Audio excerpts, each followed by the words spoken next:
Bekas Perdana Menteri Najib Razak minggu lalu menghantar surat representasi kepada Peguam Negara AG berhubung kes pecah amanah CBT terhadapnya melibatkan RM6.6 bilion yang dikaitkan dengan Syarikat Pelaburan Petroleum Antarabangsa IPIC. Timbalan Pendakwa Raya Muhammad Saifuddin Hashim Musaimi memaklumkan Mahkamah Tinggi Kuala Lumpur pagi ini bahawa Jabatan Peguam Negara AGC menerima representasi daripada pasukan Peguam Najib minggu lepas. Mengikut undang-undang, surat representasi adalah satu kaedah untuk tertuduh meminta Pendakwa Raya menyemak semula kes jenayah terhadapnya seperti melalui pengguguran pertuduhan atau untuk tertuduh mengaku bersalah terhadap pertuduhan yang lebih ringan. Sebelum ini, bekas Ketua Setiausaha Perbendaharaan Muhammad Irwan Sarigar Abdullah juga telah menghantar representasi kepada AGC berhubung kes yang sama. Berikutan itu, Hakim Perbicaraan Muhammad Jabil Husin menetapkan 12 September ini untuk sebutan semula agar pihak Pendakwa Raya memaklumkan status terkini representasi kedua-dua tertuduh.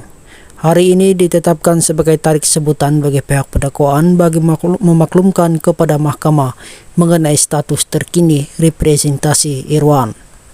Jamil melapangkan tarikh perbicaraan terhadap Irwan dan Najib pada 3 April lalu bagi membolehkan AGC memutuskan sama ada membenarkan representasi Irwan. Representasi itu dibuat susulan perkembangan pada Februari tahun ini yang menyaksikan Kementerian Kewangan Malaysia mengumumkan bahawa IPIC Abu Dhabi dan unitnya Abar Investment PJS bersetuju membayar AS 1.8 bilion ataupun RM8.06 bilion untuk menyelesaikan pertikaian undang-undang melibatkan One Malaysia Development Berhad 1MDB. Disaksikan Najib dan Irwan dari kandang tertuduh semasa prosiding di mahkamah hari ini. Saifuddin memohon tarikh sebutan sekitar 1,5 bulan dari hari ini, memandangkan AGC sedang meneliti representasi kedua-dua tertuduh yang melibatkan banyak dokumentasi. Peguam bela Irwan K. Kumarendran tidak mengemukakan bantahan terhadap permohonan penangguhan itu, tetapi memohon tarikh sebutan awal dalam tempoh sebulan dari hari ini.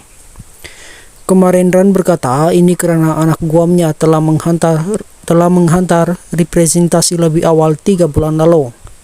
Peguam Najib Muhammad Safi Abdullah juga tidak mengemukakan bantahan terhadap permohonan penangguhan oleh pihak pendakwaan sambil meminta mahkamah menetapkan tarikh sebutan awal dalam tempoh sebulan dari hari ini. Jamil kemudian menetapkan 12 September untuk sebutan kes itu.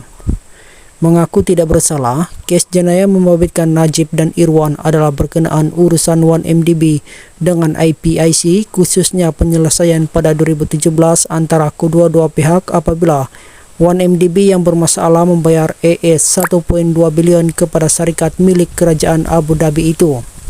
Ini selepas IPIC menarik diri daripada perjanjiannya pada 2015 untuk menyelamatkan 1MDB yang pada masa itu bergelut untuk membayar pinjaman bank. 1MDB dimiliki sepenuhnya oleh Menteri Kewangan diperbadankan MOF INC. Najib adalah Menteri Kewangan ketika itu, manakala Irwan pernah berkhidmat di bawahnya di kementerian itu. Pada 25 Oktober 2018, Najib dan Irwan mengaku tidak bersalah atas di Mahkamah Session atas 6 pertuduhan pecah amanah berjumlah RM 6636006500 dana milik kerajaan tersebut.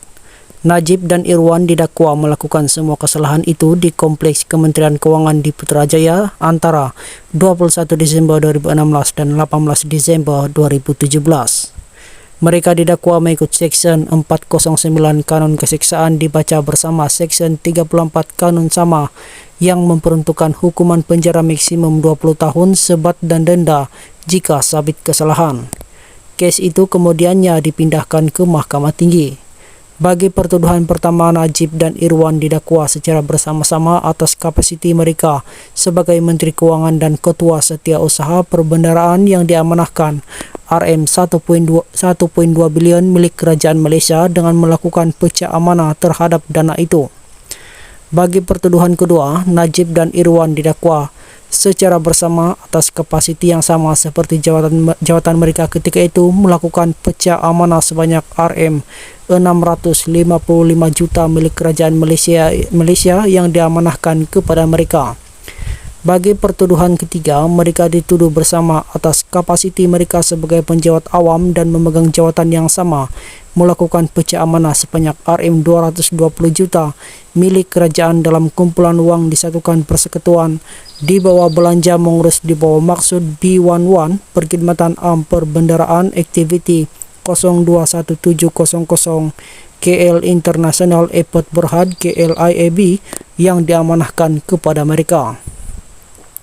Kedua-duanya juga didakwa secara bersama manakala dalam kapasiti yang sama dengan CBT sebanyak RM1.3 bilion yang diamanahkan kepada mereka oleh kumpulan wang disatukan persekutuan di bawah belanja mengurus di bawah maksud B11 Perkhidmatan Am Perbendaraan Aktiviti 021700 KL International Berhad International Airport Berhad KLIAB milik kerajaan Malaysia.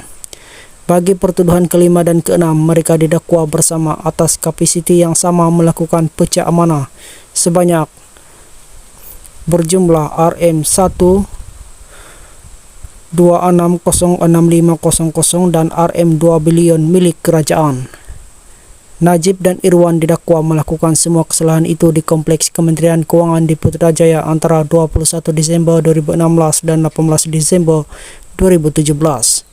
Pertuduhan didakwa mengikut Seksyen 409 Kanun Keseksaan yang dibaca bersama Seksyen 34 Kanun yang sama yang memperuntukkan hukuman penjara maksimum 20 tahun sebat dan denda jika sabit kesalahan.